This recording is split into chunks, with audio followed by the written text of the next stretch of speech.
So I know people are listening in the future, right? But for us, it's Good Friday, aka Reverse Christmas.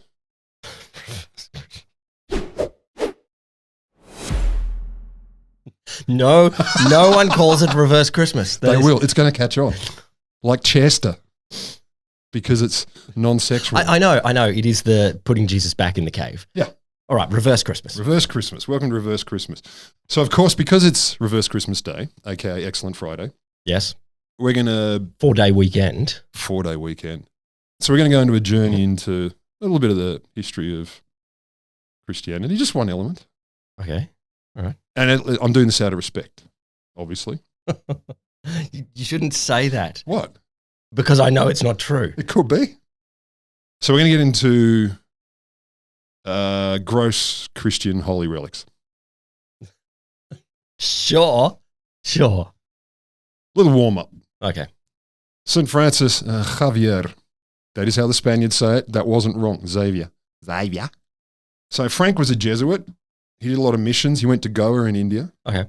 And he converted huge numbers of people in Goa. Mm-hmm. Then he cruises across Asia, I think basically all of it. When are we talking?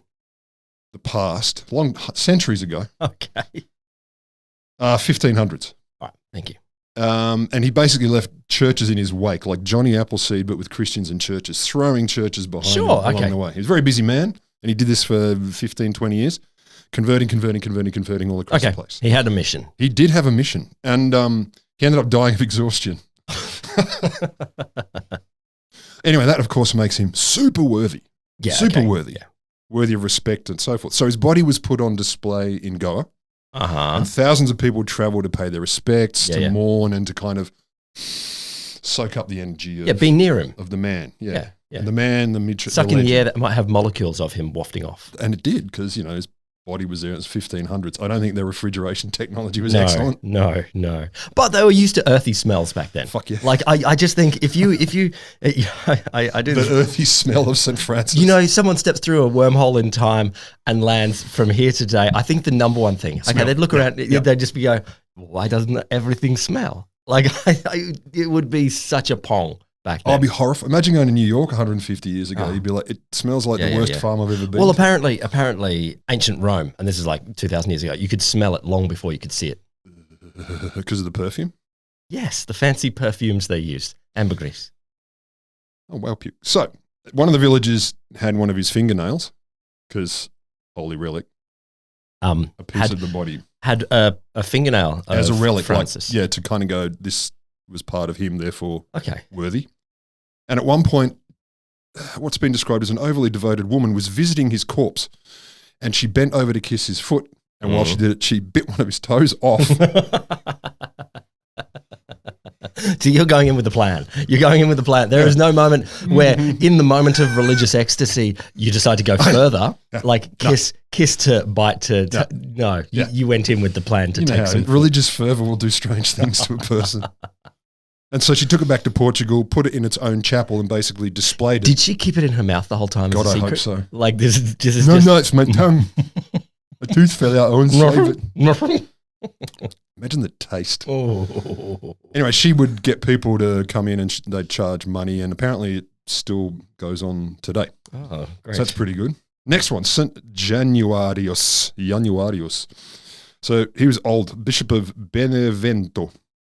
And he was one of the, apparently, many early Christians executed by Emperor Diocletian. Okay. Described as quite bloodthirsty. So Diocletian originally was going to feed him to the bears. Sure. I don't know if I'm more, lions at least I get, they want to eat me.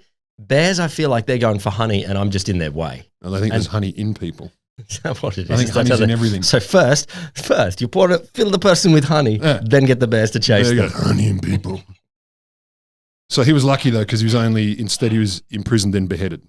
So took the light version. They didn't have bears around that day. The bears were. Could you imagine, like game. in your prison execution schedule, and you're like, damn, we don't have enough bears to carry out the bear executions today. Just behead them. We need to. I told you, 4 more bears are going to be needed. You know, there's a little Neville in there, like some little bureaucrat that was meant to bring 4 bears today, and they forgot. No, he's got. This is always going to be a 6 bear day. A 6 bear day. No, I don't have 10. It's 6.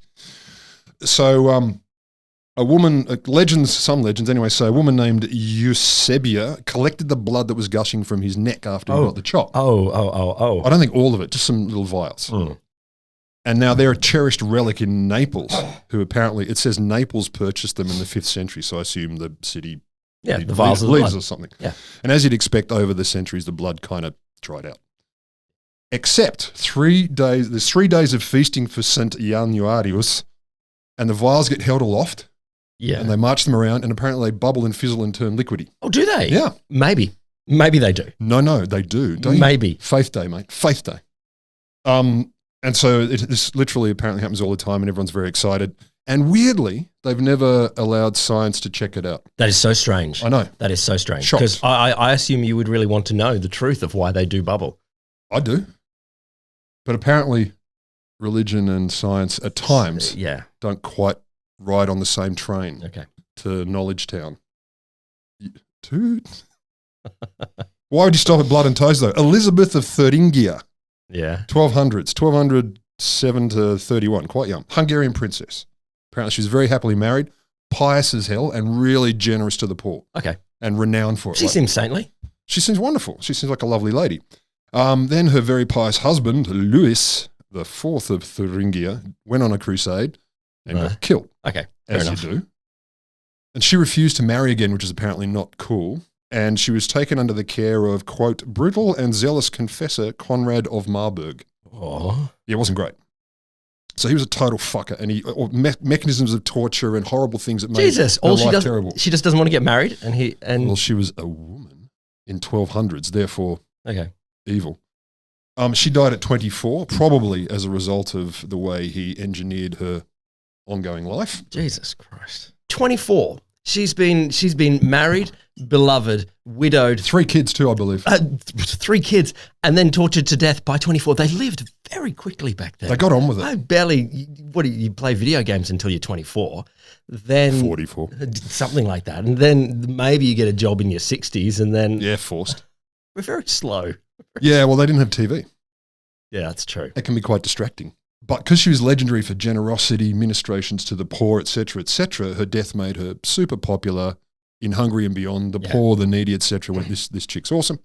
So within hours of her death, there were mobs of Catholics trying to get near her body, just like, yay, we want to absorb, like with St. Frank. All of the special stuff, get her toenails or something like that. And they want, if you touch her, you get cured or blessed or worse. Oh, yeah. But then it got a bit frenetic. So they grabbed locks of her hair, her fingernails.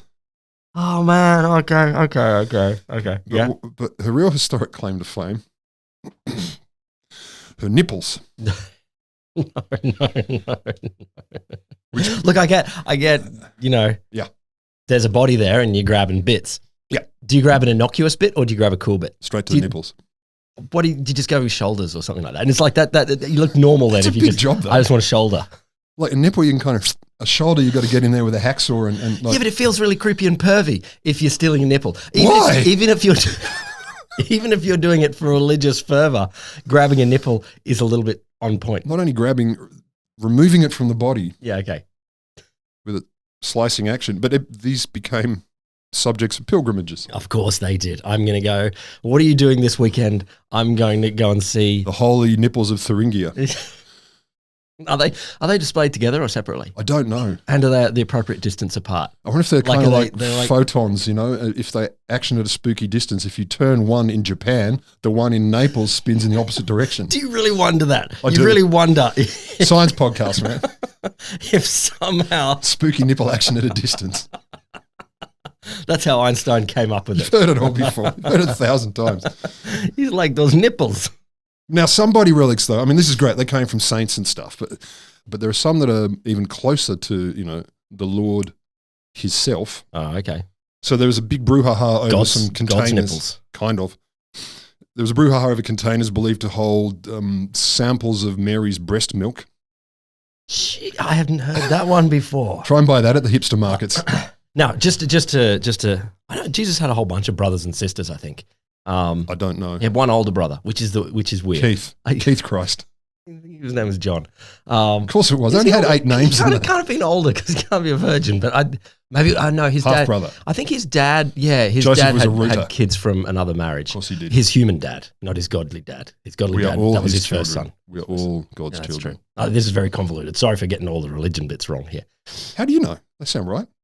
Carry on. But at what point are you collecting Mary's breast milk? Because are you stealing it from Jesus's, like Jesus is on the boob, and then you say, sorry, Jesus, you're going to be famous later. I'm going to steal a little bit of this. You don't mind, do you? Or is it something like Jesus is old and like 30 and doing his good stuff, and you're like, I'm going to go back and get some breast milk from Mary. I feel like he never stopped breastfeeding. They say if you keep going, it keeps going. There were different times.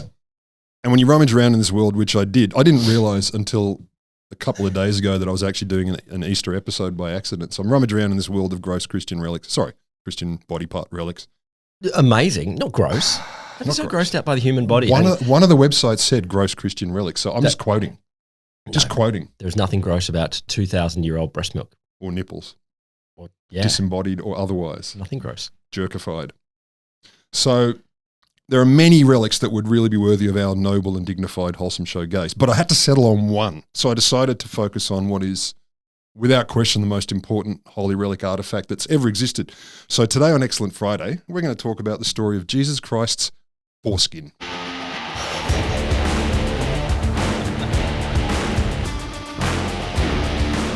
Welcome to the Wholesome Show, the podcast that trims away the extra bits around the whole of science.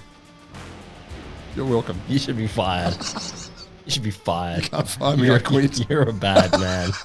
You're a bad man. I'm Will Grant. I'm Bad Man Lambert. You've made me so happy already. This is a good Easter. You should be fired. All right, are you ready to sink your teeth into Jesus' foreskin? Well, no, I wasn't before, and I won't be at any point. I had never thought this is where we would be going. Honestly, me neither. I found it completely by accident and went, well, what choice do I have? It's also known as the holy prepuce. And prepuce is the technical term for foreskin, but also the skin surrounding the clitoris. Oh, okay. Or as I would call it, the divine turtleneck. Or in Zulu, Ijwabu.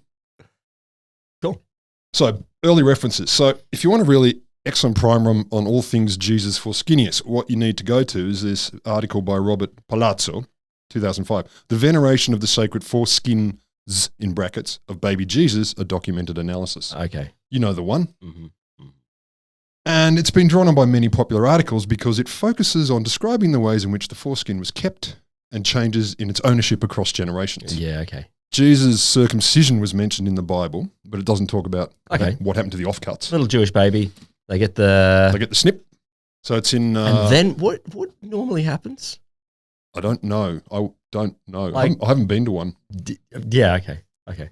And you know what? If I do get invited, I may be busy that day. Kept in your frankincense and myrrh jars or something like that. Not far off. Luke 2:21. And at the end of 8 days, when he was circumcised, he was called Jesus, the name given by the angel before he was conceived in the womb. So apparently that's traditional. 8 days, then you get circumcised. So they knew he was going to be Jesus, but they're not allowed to call him Jesus for those 8 days. Secret till the 8th. Yeah, okay. Fair enough. This is, hey, God kid. But it doesn't talk about what happened afterwards. It just says he was circumcised, and so that's sort of verified. The first allegedly verified account of the circumcision to also have a reference to the survival of the holy prepuce comes from the apocryphal Syriac infancy gospel. Yeah. You know the one. The infancy gospel, how to parent your kids Syriac style. Yep, exactly. The Syrakian child. Apparently that turns up around the beginning of the 6th or just before the 6th century. And this says, and when the time of his circumcision was come, namely the 8th day on which the law commanded the child to be circumcised, they circumcised him in a cave. And the old Hebrew woman took the foreskin and preserved it in an alabaster box of old oil of spikenard. Spikenard, a cooking oil?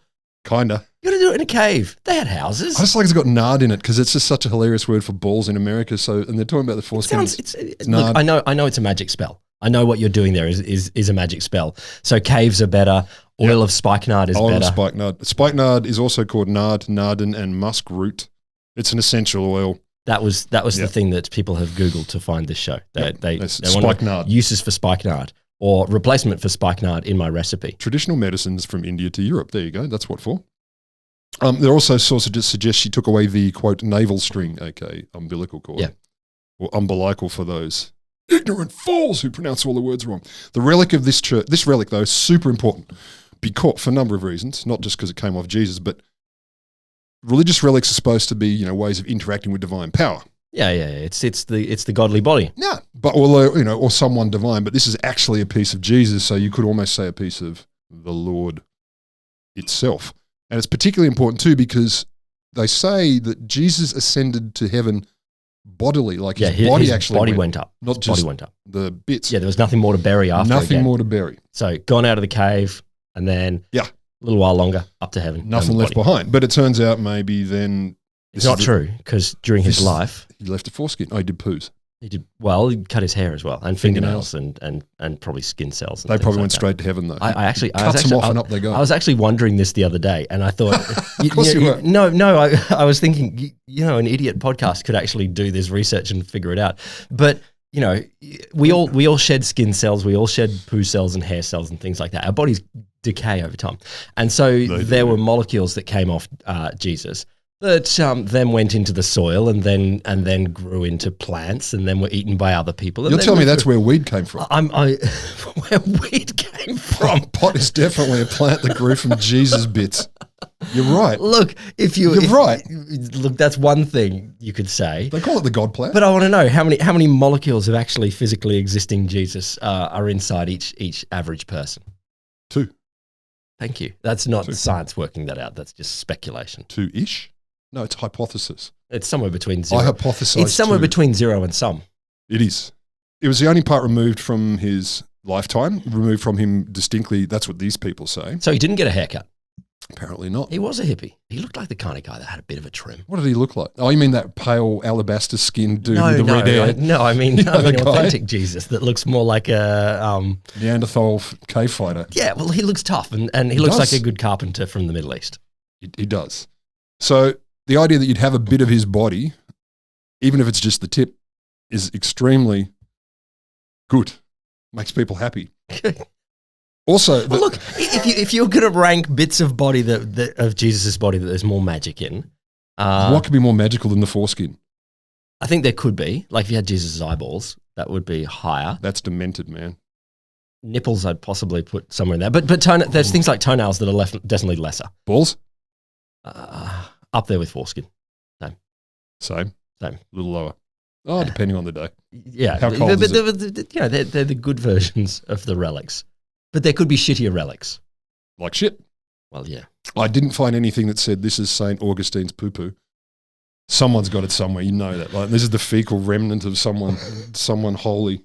Also, the worship of the foreskin made a lot of sense to people, particularly in early Christianity, because they're trying to get their heads around this idea of God in human form. Totally, yeah.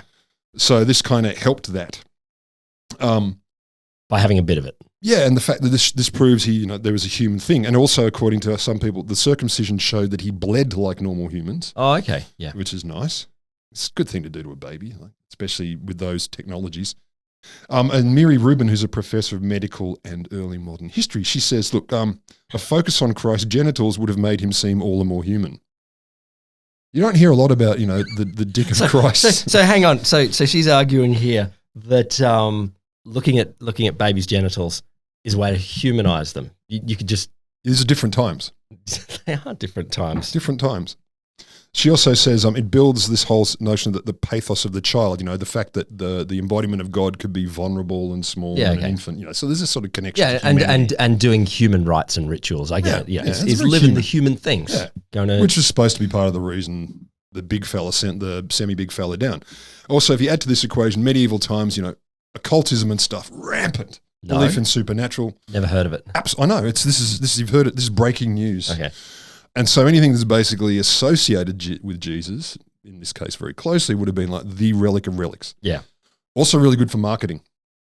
because churches way back then and continued to go on to say, look, we have a particularly holy relic. If you're choosing your churches, if you're going Church A or Church B, one's got holy foreskin and one's got the holy stool, and the other one has, the third one has nothing. Which one are you going to? I'm going to both the stool and the foreskin. Yeah, okay. In that order, though, I'm going to go stool first and work my way up to the foreskin. Yeah, sure. As it says in the Bible. Assemble the ingredients of Jesus slowly. Toenails first. Yeah. And speaking of marketing, let's get into a little bit of religious art, just while we're on the way. So there's not really any paintings of the foreskin itself, but the circumcision features. Why? Why don't we take that for a topic? I don't know. It's not my fault. So you've got medieval and early modern periods. So you've got like I got you a couple of pictures here for you just to keep it interesting. I'm looking. I know. So you got here's a painting of a very pervy looking psychopath. No, he looks like he's being careful. Looks like a freak. Tiny little glasses, a weird strap on his head, an interesting He looks expression. like a doctory guy in old times, being careful with that giant knife next to his poor little Jesus's bits. Ding dong. Yeah. It's an interesting piece of holy art. Here's another. This one, darker. Yeah, it's dark. I know. It's darker. Basically, you see a whole bunch of people standing around a baby with their hands in bad places. That's what a circumcision is anyway.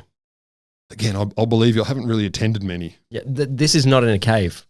This one I like better, though, because it's neither the circumcision. In theory, the foreskin's in it. It's called the Mystic Marriage of Saint Catherine of Siena, painted somewhere around 1460. She had a vision which she married Jesus, and the foreskin served as a wedding ring. Sweet. Oh, wow. That's unique. And she became a saint? I think that's usurping things, to have in your dream, I married Jesus. Like he put his foreskin on my finger to symbolize the wedding. I was coming to that in a second. Yeah. But it is a big jump. Like it's like what my dream was, I would help the poor, or I would do lots of my married chastity and live a tough life. But no, I went straight to, I just married the dude. Married into the family. So I'm basically God's daughter-in-law, so I inherit everything afterwards. She's like Jared Kushner. Kind of. I mean, it makes it much more authentic because doesn't it? That is what Jesus would use as his wedding ring. I wonder though, like did that mean he kept it in his pocket? Here, take on my foreskin. Yeah. Because Jesus was Italian, we know that. Of course he was. Fair-skinned, red-haired Italian. It's in all the painting. He actually basically is that. Hipsters, if you are planning your wedding, you know how now to make an authentic ceremony.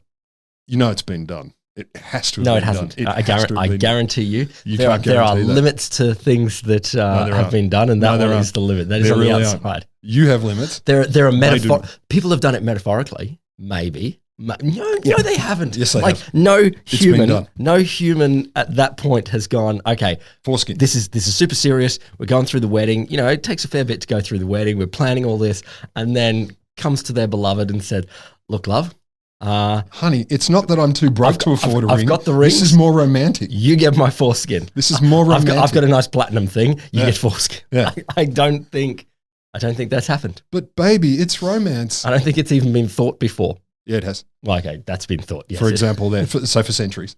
She dreamed it about herself, though. She was like, that makes it okay. I want the foreskin on me. Yep, that seems fine.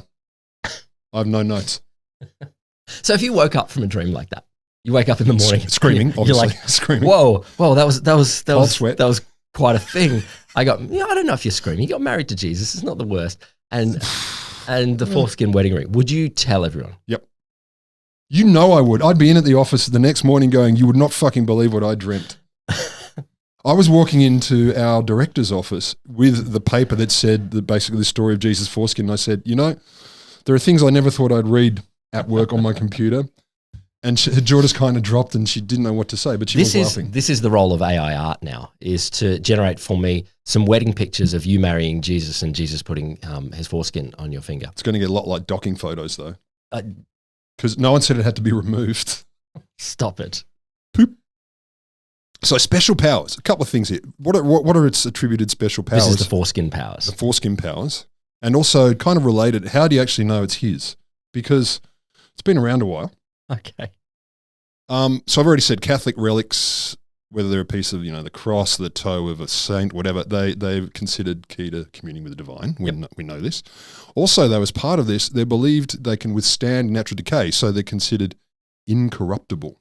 I've seen some of these relics. Yeah. They don't look incorruptible. No, they look shriveled and gross. Yeah, they barely look like things anymore. Yeah. They look like a stick or a twig or something. something. They look like tambark you'd find at a playground. Yeah. But people, of course, thought, well, this is a bit of Jesus' body, so surely it's going to be basically super incorruptible. Like it just could not better decay. Than the saints. Yeah. Could not decay. How do we know this? Their argument is, well, there have been stories about it for ages, so of course it doesn't decay. And jerky doesn't, to be fair. Of course, they didn't go with the obvious conclusion that the stories might just be stories. It's weird that they always skip that part. No, the conclusion is it can't die. Incredibly credulous. They just accept that bit of the story entirely. Mm-hmm. Not credulous, faith. If you look it up on the word synonyms, Other powers. So the fact that heaps of places claimed at times to have it at the same time, like there are instances where there are tens of churches across Europe, and for some reason, particularly in France, that said, saying it can be, we all have it. It can be in multiple places at the same time. Oh no, magical powers of duplication. Okay. It can photocopy itself divinely. Sure. And of course, there are miracles attributed to the holy foreskin, like freak storms, and my favorite in this instance, perfumed mists. When I think foreskin, I think perfumed mist. Sure, you can get a little spritz in your face of across your village. A little bit of foreskin mist. The whole village smells faintly of lavender. Foreskin mist. Yep. There's some monks from Charroux, I believe it's pronounced. Foreskin relic in their possession. Apparently, during ceremonies, drops of blood come out, a bit like the blood of reawakens. Yeah, not uncreepy. No, it's fine. It's beautiful. It's beautiful. 17th century theologian, a guy called Leo Alatius. His theory was it ascended into heaven and became the rings of Saturn, obviously. Sure. Because it stretches. It was trying to catch up to the rest of Jesus' body. Yep. And got lost. Trapped by the gravity of Saturn. In Saturn. It's obvious when you think about it. Who's sitting there thinking, I need an explanation for Saturn's rings? Must be Jesus' foreskin. Well, St. Atalius. Oh, no, sorry, just a theologian. He wasn't a saint. He should be with a theory Was he an astronomer or an astrophysicist? It must have been, because he's got some pretty solid theories about planets. Well, let's go with no. He knew Saturn had rings. Sorry, Saturn has a foreskin. My favourite is more than one account suggests that if you rub it on the eyelids of the blind, they could see. So they're granted foresight. I'm done. That wasn't in the text. That was just my hilarious gag. So related, is it Jesus's? Many churches claim to be the owner at some point in the Middle Ages, not all at the same time. And some actually wanted to try and get it verified. There were some church leaders, from the monks of San Giovanni in Laterano, Rome, early 12th century. They said, hey, Pope Innocent III, dude, please verify the authenticity of the foreskin. Oh, so their method of verification is... Ask the Pope. Okay. God's representative. So not going through science. They're just going to... No, actual verification. Check with the Pope. Yeah. And there was bits, I didn't leave it in because I was reading them along the way, but there were cases where people kind of going, was. But again, that's not going to tell you. No. Like it's not going to tell you anything. You have a bit of a chew on Jesus' foreskin. It will tell you it's chewy. Like I don't know if there's a lot more you can get from that. I agree with you. Unless you've been chewing on some other bits of Jesus and you can sort of cross-correlate. Yeah, this seems like an eyelid. This is Jesus' nipple. I know what it tastes like. You had to go and make it weird. The Pope refused to. He said, no, I'm not going to do that. What a jerk. But it's okay, because in the 14th century, St. Bridget of Sweden had a vision from the Virgin Mary, and she was told the holy prepuce that was held in the Vatican at the time was authentic, so that's pretty solid. Oh, okay. She had a vision. It's an awful lot of care. Like having a vision, like just this is your mystical vision. It could be go and save the Jews, take all the animals on a boat, stop abusing people for their religious beliefs. It could have been that. It could have been any of those things, or just letting you in. The bit of foreskin in the Vatican, that's the real one. That's real. I would be sad if that was my vision. If that was my one true mystical moment. Your one touch of the divine. God steps into my life just to clarify something. It's like the calamari is real. You're like, thanks. Couldn't I have something cool? Thanks. But it lends a bit of credibility to the idea it was really a vision, because you're like, who would make up something so banal? Sure. I had a vision. What was it? It was like, the foreskin's real. Cool. Thanks. I'll take that to no one and tell nobody. Also, the fact that the charu, whatever, the foreskin that would bleed occasionally during ceremonies, that was taken as evidence that it must be real.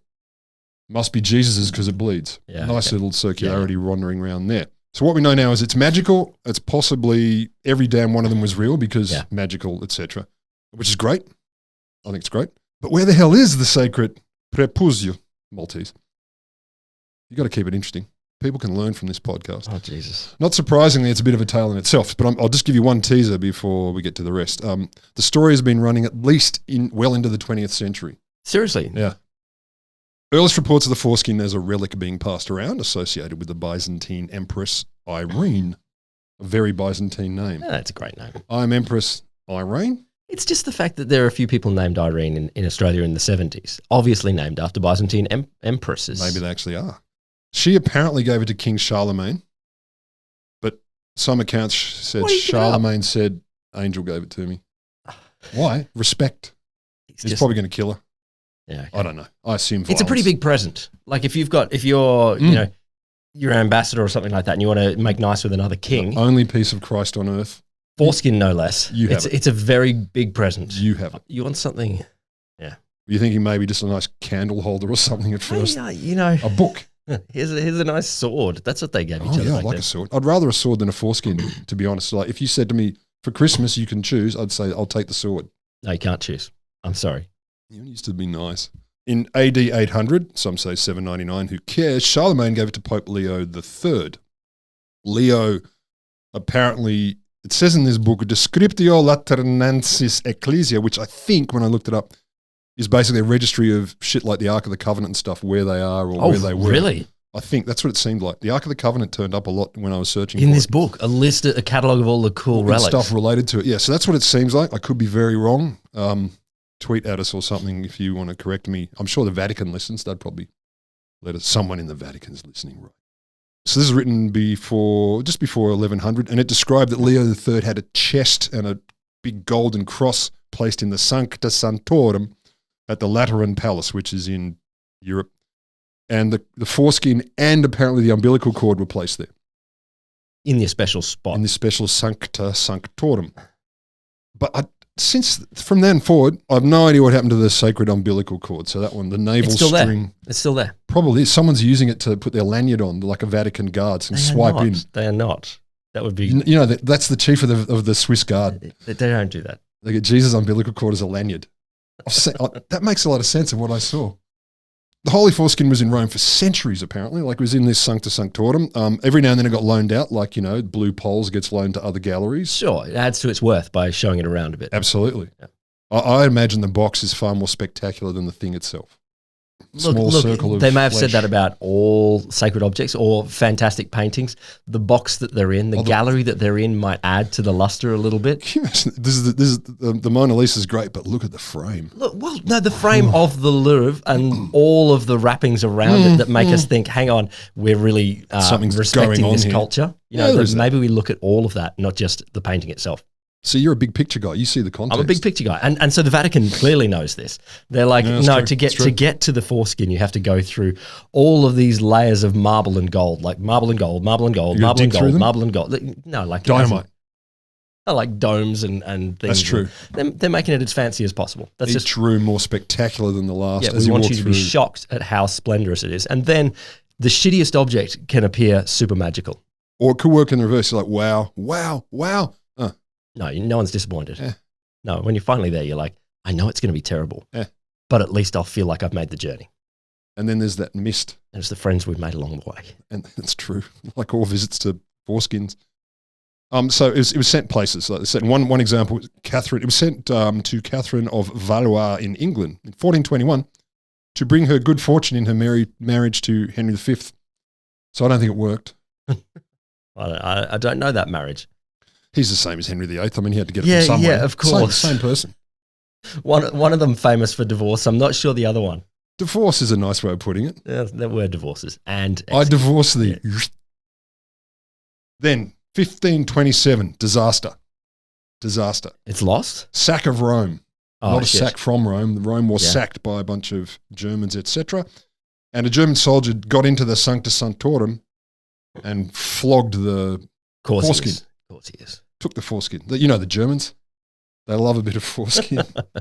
Even back then. I hope that he replaced it with like a fake version of it. Like so to what throw them off the Fritz, case. what are you doing? I need a bit of you just to pretend so they won't notice it's gone for a few years. Klaus, come here and nip this off for me. Believe me, it's worth it. This invasion didn't go well. It left half the people dead. Lots of relics were stolen or destroyed, etc. And so for 30 years, where the fuck is Jesus Jerky? Gone. Where could it be? 30 years. Maybe nowhere.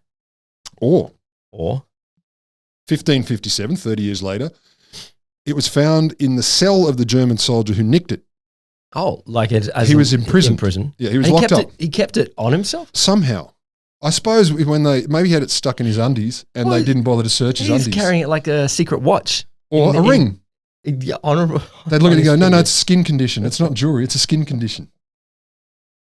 Oh dear, I dread to think where he was hiding Jesus' foreskin while he was in jail all that time. He could put it in his mouth because it wouldn't decay because, super incorruptibility. Sure. So maybe in his mouth. Sure. But they found it a long time after. So he was imprisoned in a town called Calcata, not Calcutta, but Calcata. It's about 30 miles north of Rome. And somehow, he secreted it. And later on, it was found in his cell. And it's interesting that year, a bunch of weird miracles followed. Freak, storms, perfume, mist, etc. Only once they discovered it, though. Yeah, sure. Yeah. But, that Jesus' foreskin was big on making storms. And weird mists, storms. Yeah, but only once people knew it was there. That's how miracles work. You have to know first. And then he goes, oh, well, I bet a miracle then. Freak storm. Here we go. Here's a mist. And the Pope at the time said, all right, look, fate has made this very important relic visible again. It's found its home in Calcutta, so it shall remain there. So they built a church. The Chiesa del Es Nome de Gesù, or the Church of the Holy Name, which is a reference to Jesus' circumcision. Could have been more explicit. You could have just gone to the church with the foreskin. That's true. Jesus. Put that in Latin. Dick Extras Church. And so from that day forth, January the 1st, a local priest would lead a procession around the village holding the relic high. I assume he'd wear it like a bangle. Not too high. And waggle it around. If you're too high, you can't see it. I suppose you've got it in your fingertips. I thought it was on a pole. The foreskin pole. More like, what do they call it? A mitre. In the crook of the mitre. So I'd march around going, look, Jesus, foreskin, and everyone would go, damn. But as time moved on, science became more popular. Yeah. Church stuff, not so much. So the church started to get a little self-conscious. Oh, they got embarrassed about it? A little bit. Science ruins everything. That's why we talk about it. So you thought I wasn't going to get to science. I did. Science made the church embarrassed. Or science attitudes. There was an edict from the Vatican which said basically we're looking, well, they didn't say, they thought basically we're looking backwards. So they issued a decree in 1900 saying if you talk about or write about the holy foreskin, you'll get excommunicated. Seriously? Yeah, we'll boot you out of the church. That's a bit mean. Remove you from the divine. You're getting kicked out of the church for it? Yeah. I know. Like, don't write about the holy foreskin, which to me I get wouldn't just be going, hard. Let's hush up about it. Not, are we excommunicated now? It's yes. A bit rough. Yeah. Yeah, well, that's what they did because they're like, oh, this is awkward. Scientists have kind of gone, you guys seem like primitives. Oh, well, don't. If you write about it, then you're out. So that won't make us look primitive. No. For kicking people out if they talk about it. It's such a cool secret. Especially, you're no longer in touch with God because I've waggled my hand at you. I have the tallest hat. For some reason, they allowed the village of Calcutta to continue its procession, even though they Vatican II reforms struck the day of the Holy Circumcision from the church calendar. Ah. I didn't even know there was a day of the Holy Circumcision originally. That would have been a weird one. I went to a school that was religious in theory, Anglican, so semi-religious, but they would put out the school calendar for each semester, and half of it was full of the names of these the saint days, holy holidays. And I'm looking and going, I don't even know what those words mean. Do you get them all off? Or no, are they just not actually holy holidays? No, just be aware that this exists. But I never saw the day of the Holy Circumcision. And believe me, we would have seen it. I'm guessing that if that had turned up in your school, delight. That you would all die. You would all die of laughter because teenage boys couldn't handle a foreskin day. Do you know what's worse? Because they put some of it in Latin. They'd have to translate it. Fucked with them. I did Latin there. Yeah, could have actually translated it. Maybe that's their sort of lure. Let's put secret days in there. If the kids actually translate it, they get a little sticker. That's how they know if you actually understand Latin. They go, have a read of this. And if the first person who laughs, it's like, you get an HD. Yeah. Because you actually know. So they basically let it happen, but it was on the QT. It wasn't a huge event, which I'm surprised about, because if they actually went, this maybe is Jesus' foreskin, how would you sweep it under the rug? But they kind of kept it quiet, let them carry on. So 54 years after the threat of excommunication, a monk said, I want to include Calcata in the pilgrimage. Like put it on the pilgrimage Hollywood stars map. When you're pilgrim here as well. Lonely Planet Guide. Yep. Come and see the Holy Foreskin. But putting it there is not a big problem, isn't it? Yep. Why, would that be a problem with the church? Yeah, it raises the profile again, and they didn't want that. So they had a chat about it, and they upped the punishment, not just to excommunication, but apparently worse excommunication. Something with a quote around it saying infamous. You have to go into a shitty church? Like they kick you out of their church. You have to become a Satanist. And we put you in the bad church. You're now like Lucifer. So they made it worse, and that freaked more people out. So the whole foreskin parade got quieter and quieter. Oh my God. It kept going, but they kind of snuck around. I get we all fight for our beliefs, but it's a very weird hill to die on. Isn't it? I still... Imagine them shrieking, these men in these ornate gowns shrieking that it is or it isn't the foreskin of Jesus. But then if we agree it is, what do we do about it? Because some dude with a PhD is laughing at us as he mixes chemicals in his lab. Or these clowns with podcasts. So it went quieter. The little ceremony sort of kept on going, but it wasn't publicised. And also the town itself started to crumble and was getting partially abandoned. Okay. People went into it. Then in the 60s, a bunch of hippies went, this is a cool town. We're going to go and hang out there. Hippies are like Jesus. They were drawn by the foreskin. They could smell the mist. It was probably sandalwood by then. And so they started writing about the parade of the holy hula hoop or whatever, and they put it in local newspapers around Rome. So suddenly it starts to rise on people's horizon. So the church, it seems, took notice again. The local priest thought, I better do something about this. So Father Dario Magnoni, he took action. He gets the foreskin, he puts it in a shoebox, as you would, and he hides it. Sources vary, either under his bed or in the back of his cupboard. Oh, no. It's like that's where you hide your Fabergé egg, because no one's going to look in a shoebox in the back of the cupboard for your Fabergé egg. It is very much... clearly someone who has not spent a lot of his time thinking about how to hide stuff. No, this is like the 6-year-old version of, okay, where can I hide stuff? Under the bed or back of the cupboard. They're the only two never spots find it. that's gone for forever. Who's going to look under my bed for the foreskin of the Christ? Nobody. And people basically thought, well, the reason he did that was because it was back on the church's radar. It's like, oh, I don't know where it is. It was in the church when I looked for it last. This is like some weird Dan Brown version. Like, fuck, it'd be a good one. And under the bed. Tom Hanks stars in The Hunt for Jesus Foreskin. So it is the same instinct, that inside the Vatican they go, it's marble gold, all the way into the holiest of holies.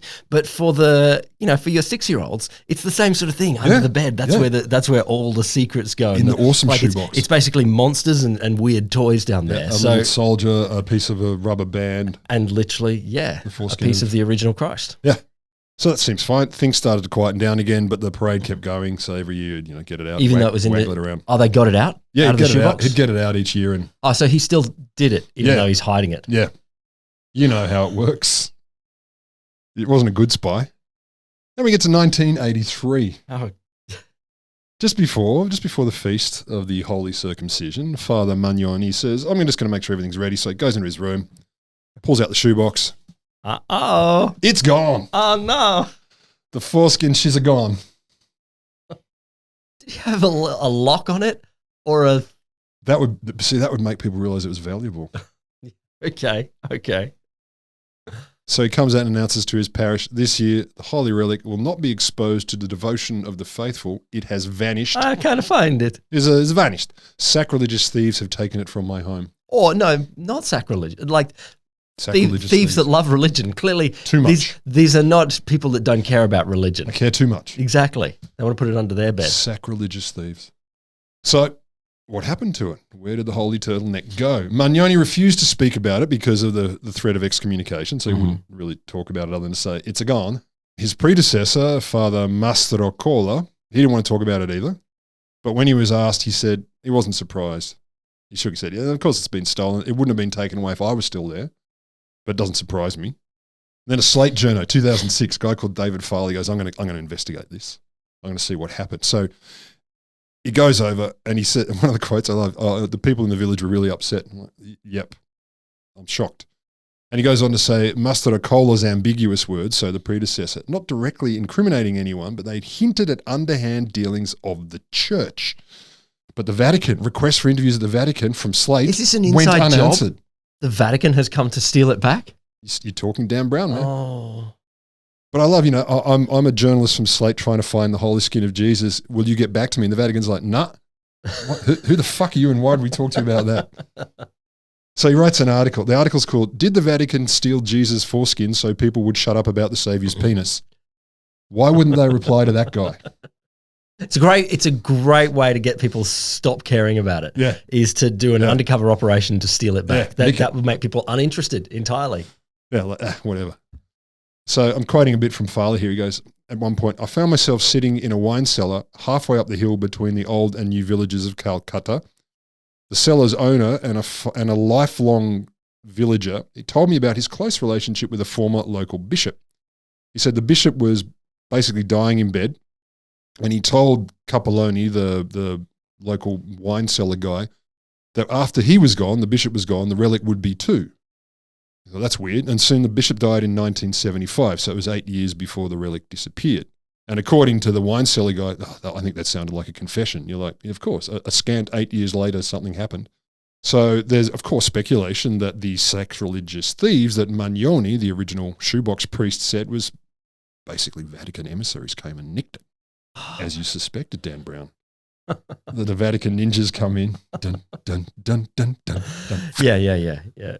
And I mean, it'd be easy to hide. Again, you put it on your finger. Is there like a Swiss Guard costume that is not all colourful? Like that when they're undercover? No, that's sacrilegious. You still got to wear the pom-poms and the skirt. Fuck, it's a funny outfit. Beautiful. I didn't say it wasn't beautiful, but fuck, it's funny. It's different. Beautiful. It's different. So there are also people suspect that it was Magnoni himself who went, no, I'm going to take it back to the Vatican. Yeah, okay. And then go, I lost it. Here's a nice fancy shoebox. I threw out the wrong shoebox. I recycled it. It's at the dump. Other theories, stolen and sold on the black market, and of course theories that either Satanists or neo-Nazis took it. Of course, they would be the ones who want it. Yeah, neo-Nazis No, they would. I've seen Raiders of the Lost Ark. They like religious icons because they believe No. I was the Satanist. Like if you were worshipping Satan, I don't know why you would have a piece of the other guy. Like to burn it or eat it or something. Okay. But to hold power over him. If someone came up to you and goes, this is a piece of your your nemesis. I now have power over you. No, but you don't. No, well, I don't have the thing either. Yeah. It got stolen from under my bed. Mine's still in my shoebox. So basically, no confirmation or denial. So where is it now? Fuck knows. That was the last we heard. But also apparently very few authors or researchers look into it. It's weird. Suspicious. It's weird how few authors or researchers look into conspiracy, the location of Jesus' foreskin. I wonder why. I don't know. Few people look into it.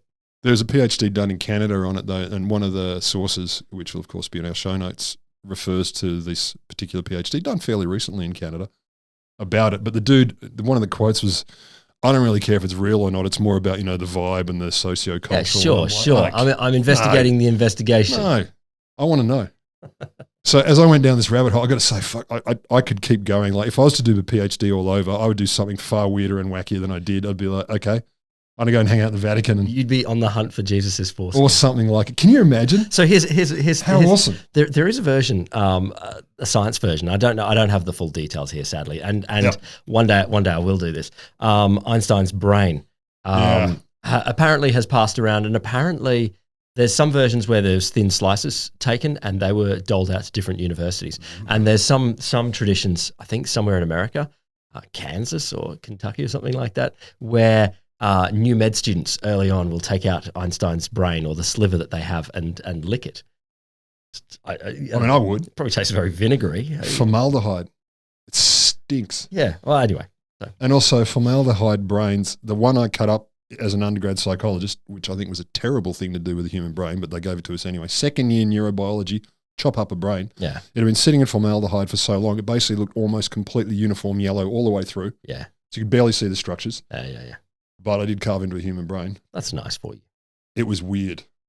If you rub a brain on your face, that's how the soul comes through. Right, top of your head. On the top. Near the like your pineal gland. But what I want to know, so recently there was this story. What I want to know. What I want to know, right? And all this, there's one thing I The thing that disappoints me most is the science angle. Imagine doing genetic testing. You actually got it. And so you genetic test it and it's like, this has got 9 extra strands of DNA. You're like, all right, this is unusual. Yep. Or there are people going, I am the great-great-grandchild of Jesus. And you go, the DNA is different. And obviously it's his foreskin so that everyone else is lying. But can you imagine if they went, okay, we're pretty confident this is at least the thing people thought it was. Yeah. We're going to DNA it. Well, look, there will be, there's clearly cult leaders around now, and some of them will become, beloved longer term. Keep the foreskin. Yeah, keep foreskin, and we'll be able to test and check back in time. Sadly, we can't. We don't have enough other evidence to associate with Jesus. Well, we have faith, though. Yeah. I mean, one of the popes said of blood on the one true cross or something like that. Look, and there are claims there are bits of that lying around in the Vatican and elsewhere. Anyway, maybe. Anyway, we've all got a little bit of Jesus in us now.